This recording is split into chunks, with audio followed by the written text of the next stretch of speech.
পশ্চিম আসামের বঙাইগাঁও জেলার বাগেশ্বরী পাহাড় থেকে আমি শহীদুল আনসারী আপনাদের স্বাগত জানাচ্ছি। আমার সঙ্গে রয়েছে জয়নাল আবেদিন ভাই।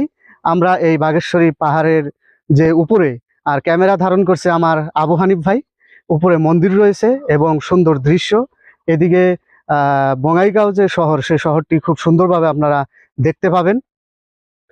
এই পাহাড় থেকে গোটা বঙাইগাঁওয়ের সেই সুন্দর দৃশ্য আপনারা উপভোগ করতে পারবেন। আসামে অবস্থিত একটি প্রাচীন ঐতিহাসিক এবং আধ্যাত্মিক স্থান বঙাইগাঁও জেলার বাগেশ্বরী মন্দির। ইতিহাস, প্রকৃতি এবং ধর্মীয় বিশ্বাস সবকিছু একত্রিত হয়েছে এই স্থানে। আজ আমরা জানব বাগেশ্বরী পাহাড় ও মন্দিরের গল্প। বাগেশ্বরী মন্দির একটি শক্তিপীঠ বলে মনে করা হয়। কথিত আছে এখানে দেবী সতীর একটি দেহাংশ পতিত হয়েছিল।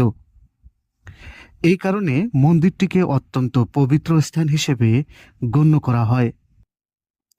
প্রায় 500 বছরের পুরাতন এই মন্দির রাজবংশের সময়ে নির্মিত হয় বলে অনেকে মনে করেন।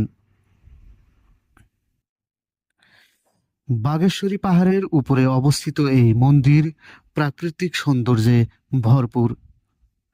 পাহাড়ের চূড়া থেকে দেখা যায় বঙাইগাঁও শহরের অপূর্ব দৃশ্য।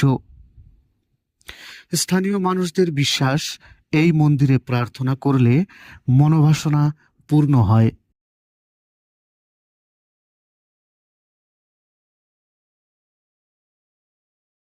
বর্তমানে বাগেশ্বরী শাসন কাজ করছে। পাহাড়ে ওঠার পথ আরো সহজ করা হয়েছে। বাগেশ্বরী মন্দির শুধু একটি ধর্মীয় স্থান নয়, এটি একটি ঐতিহাসিক স্মারক, একটি প্রাকৃতিক আশীর্বাদ। আপনি যদি বঙাইগাঁও যান, অবশ্যই একবার ঘুরে আসেন বাগেশ্বরী পাহাড় ও মন্দির থেকে।